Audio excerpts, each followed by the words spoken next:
Здравейте! Вие слушате Да си поговорим за подкастът на България на младите.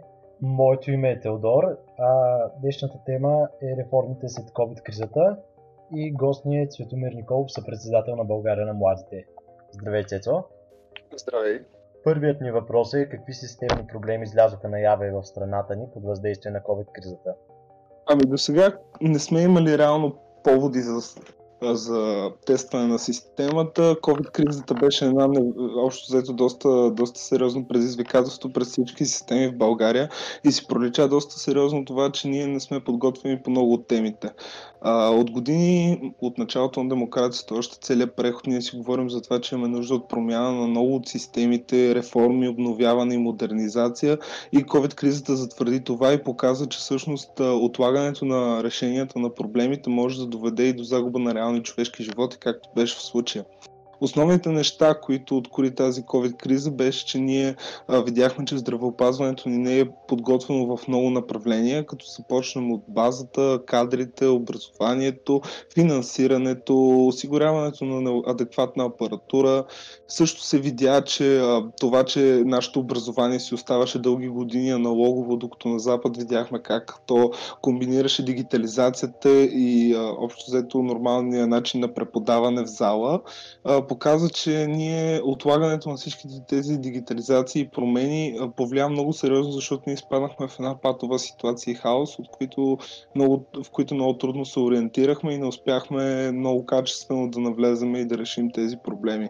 Друго важно като цяло беше, че ние имахме липса на комуникация, бяхме фанати естествено в изненада, никой не беше подготвен за тази криза, но определено държавите, които развиваха доста по-голяма степен своите системи, обновяваха ги, опитваха се да ги правят все по-мобилни и интегрирани и се справяха доста по-добре, отколкото ние.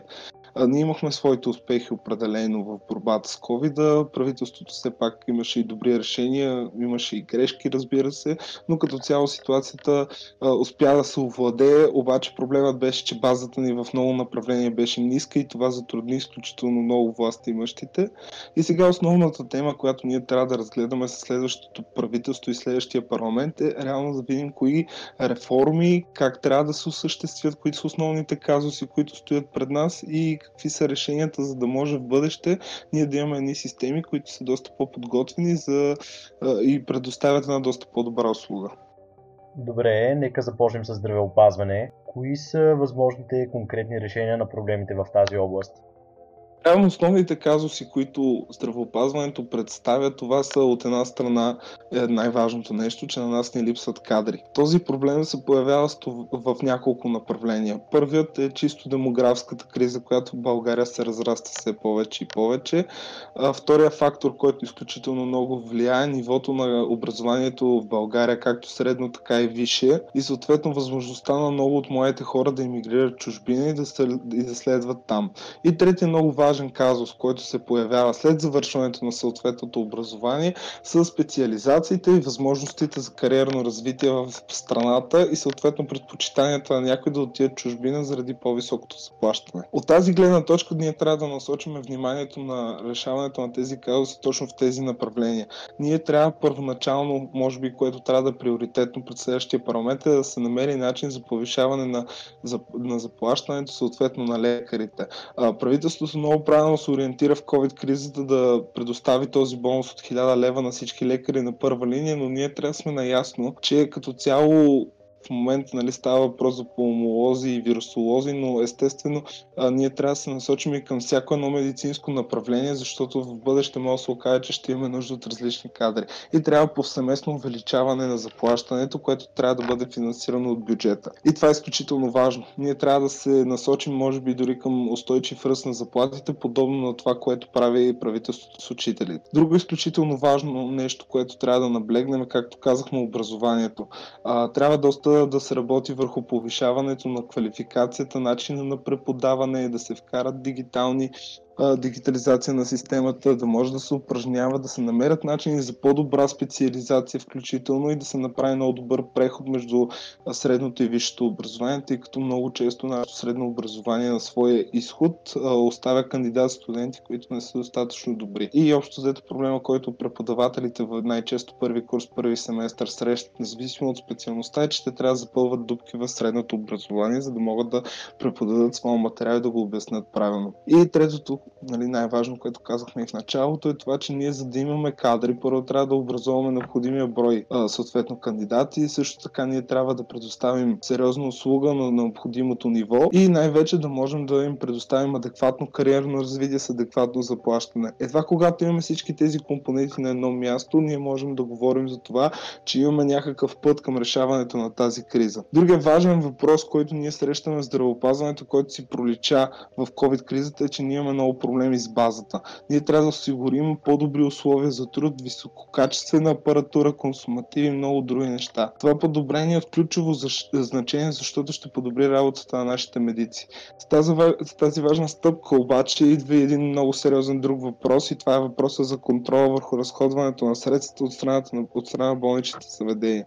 Трябва да намерим начин за освобождаване на системата от излишната бюрокрация и свеждането на корупцията и източването на средствата до минимум. Съответно, това може да стане по много начини, но единият и най-важен е да се създаде единна информационна система, да се дигитализира като цяло всичко, което в момента е абсолютно аналогово и на хартия. А друго изключително важно е да се осмисли модела на финансиране на цялостното ни здравеопазване, да намерим нови начини и доста по-прецизни методи за финансиране и контрол и одит. И съответно да осмислим и това как здравеопазването да стане много по-достъпно, да може да решим проблема с монопола на НСО, който е изключително проблемен и създава доста сериозни условия за корупция и източване на касата. Едно от решенията е може би дори вкарването на частни здравни каси в системата, но всичко това трябва да уточним, че трябва да бъде дебат, той е процес. Смисъл, решенията не е задължително да са тези, може да са много различни, но ние трябва да поставим на една маса и то следващия парламент трябва да го постави много сериозно пред експертите и да се стигне до ясна позиция, до ясен път за решаването на всички тези въпроси, които възникнаха след и преди даже COVID-кризата. Това е така за здравеопазването. Споменахме вече, че образованието е другата сериозно засегната област от COVID-кризата. Какви всъщност са възможностите за подобрение там, предвид проблемите, които излязоха наяве през последните няколко месеца? Това, което се получава най-големия, според мен, как да го нарека, най-големия парадокс е, че в страната ни има 54 висши учебни заведения, които предоставят изключително много специалности и би трябвало да подготвят много на брой кадри. Проблемите обаче, които се получават от това е, че както видяхме, въпреки всичко това, ние имаме недостиг на кадри в редица сфери. Другото важно нещо е, че кадрите, които продуцираме в своята по-голяма част, може би, са некачествени или поне не са чак толкова ефективни. И както казахме, третия вечен проблем е, че ние няма с какво да ги задържим в България и те емигрират чужбина най-добрите. Това, което според мен трябва да се постави на масата на обсъждане при една дискусия за реформа в образованието е, че едно от нещата е, че академичната автономия на университетите е предпоставка за липса на контрол, както за разходването на средствата, така и за качеството на висшето образование. Общо взето проблемът идва от това, че финансиращият няма влияние и контрол над обектите на финансиране. Както знаем, висшите учебни заведения в България в по-голямата си част се финансират от държавата и това, което е най-лошото е, че се финансира количеството, а не качеството. Бройката на студентите по специалности и общо генерират съответно бюджета и на висшето учебно заведение. Това създава огромен проблем от гледна точка на това, че университетите са принудени да изграждат все по-голяма база за своите студенти, които набъбват чисто количествено, а пък качеството на висшето образование пада. Ние трябва да можем, и това според мен е най-важното пред следващия парламент, е да изградим нова система на финансиране, която по-скоро да се стреми да има одит и контрол върху качеството и просто най-качествените специалности и университетите, които имат най-голяма добавена стойност във висшето образование, да получават най-голямо финансиране. И това може да бъде направено чрез поредица от методи, оценки и общо взето анализи. И може да се създаде единна методика за оценяване на тези университети. Като методологията на финансиране на университетите зависи от количеството студенти, а не от качеството на образованието. Това условие обяснява и отношението на висшите учебни заведения към студентите и неносенето на отговорност за ниското качество на образованието. Вузовете общо взето, нали, да обобщим, нямат никаква икономическа полза от качеството, което продуцират, а единствено и само от количеството студенти, които приемат. И така се получава големия ужас в нашето висше образование, че животът на университетите зависи изцяло от държавната субсидия, което наистина влияе и както за базата, така и за заплатите, така и за качеството като цяло на образованието. Другото, което е изключително, според мен е притеснително, е процедурата по акредитация на университетите в страната, тъй като то се извършва от оценяваните, което е може би нелепо до някаква степен. Вузовете си поставят взаимни оценки, което лишава системата реално от обективна оценка на качеството на образованието. И другото, което е изключително важно е, което казах преди това в нашия разговор, е, че липсата на съдържателна реформа в средното образование води до ниската база при влизане в висшите учебни заведения, където трябва преподавателите да запълват дупките в подготовката на студентите. Също така е изключително важно и това, което поставя повечето млади студенти пред голямата дилема какво да работят и, нали, общо взето неориентираността в пазара на труда, е липсата на свързаност между средното и висшето образование с бизнеса, и това води до неадекватността на системата. В добавка на казаното можем винаги да добавим демографската криза, емиграцията на младите към университетите в чужбина, липсата на адекватност към европейското и световното образование, липсата на цели и участие на потребителите на системата в оценяването и подобряването на системата, както и много други фактори. Това, което е важно да кажем, е, че наистина този дебат обаче трябва да бъде наистина поставен между учителите, които са преподавателите, които реално дават добавена стойност в системата, учениците, които са общо взето продуктът на тази система, трябва институциите да бъдат поставени на масата, бизнесът и много неправителствени организации, които също отговарят за неформалното образование и подобряват всъщност направленията, в които учениците и студентите искат да се развиват. И също така трябва да добавим, разбира се, и университетите. Само единствено, когато имаме такъв дебат между всяка една страна в разговора, можем да видим какви са реалните възможности, докъде, нали, свършва нашия предел към този момент и какво може да бъде максималният резултат. Но това, което за мен е изключително важно, е, че COVID-кризата най-вече показа и, че нашето аналогово образование е още в 20 век. Видя се, че липсата и отсъствието на дигитално образование и връзка с възможността да може да се оперира онлайн доведе до доста сериозен спад в качеството на образованието. Примера, който трябва да вземем от общо взето западните университети, които дълги години налагат, освен, нали, традиционния начин на преподаване, и постоянна онлайн връзка и комуникация с студентите си посредством материали, които те качват на определени платформи, видеоклипове, дали ще са, или пък ще са отделни материали, статии, монографии, тестове дори. И ние в това много отсъствахме. Пример за това, според мен, аз като студент на СУ мога да кажа, че проблема беше, че Moodle се е ползвал преди това, но едва от няколко преподавателя. И когато ние минахме изцяло на онлайн образование, се получи абсолютна катастрофа, просто защото никой не е работил с системата, тя не е била налагана и съответно пропуските си проличаха от нашата неопитност и неналагането на този тип начин на преподаване. И според мен трябва да се намери начин за фокусиране върху тази част от образованието в чисто дигиталната среда, която, между другото, според мен ще бъде и прекрасен начин, примерно през лятото, учениците да могат да поддържат своето ниво, да не губят ритъм на учене, а също времено да може и преподавателите доста по-лесно да изпитват техните знания. Понеже спомена дигитализация, мисля, че покрай кризата всички видяхме колко много можем и понякога ни се налага да разчитаме на технологиите. Всъщност, кои са сферите, в които България трябва да се фокусира върху интензивното въвеждане на по-задълбочена дигитализация? Реално във всяка сфера, COVID-кризата и особено през първия етап, първата вълна, когато ние бяхме реално под пълна карантина, абсолютно цялото население, си пролича напълно нуждата от дигитализация, защото се показа, че ние не можем вече по стария аналогов начин да работим много често и се получават доста сериозни предизвикателства. Не казвам, че дигитализацията е, нали, единственото решение на проблема, но определено то е част от него. Може да развиваме, нали, както си да запазим администрацията в този си вид, като същевременно добавим към нея дигитална форма на комуникация с институциите. Това е изключително важно, защото ние от години си говорим за електронно правителство, за електронен начин на плащане на данъци и така нататък. И това е изключително важно.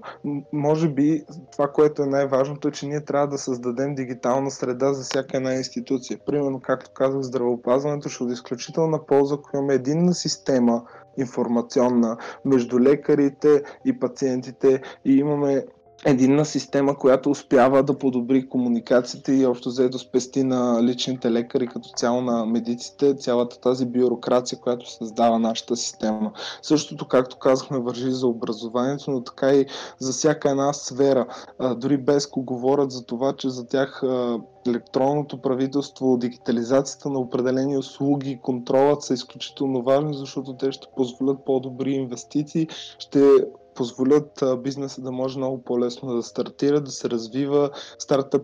Стартъпите също така се борят за промяна в търговския закон, който да позволи да се включват много по-гъвкаво, много по-мобилно и общо взето дигитализацията предполага много решения, на които нас в момента ни липсват и затова това е от изключителна важност да навлезе България в тази фаза, плюс че ние от много години просто го отлагаме, а реално всички знаем, че това е ключова стъпка към решаването на всички тези проблеми.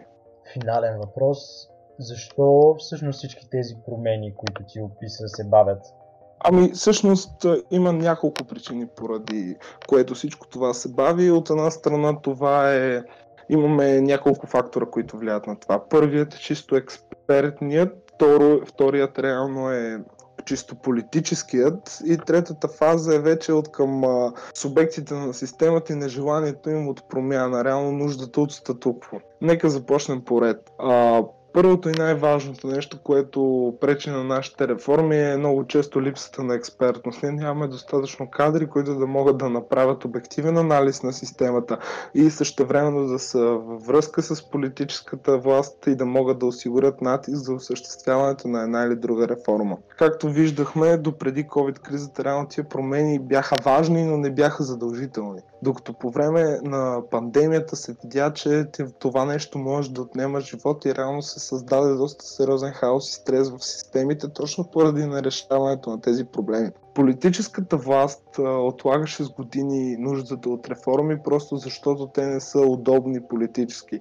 Има огромна вероятност да загубиш доста сериозен електорат, одобрение, рейтинг. Всяка реформа е риск, както в резултатите, така и в възможността да пострадат някои от субектите на системата, които пък се облагодетелстват от нейните недъзи. И третото, което е най-важното реално, е факта, че самите субекти в системата понякога не искат промяната.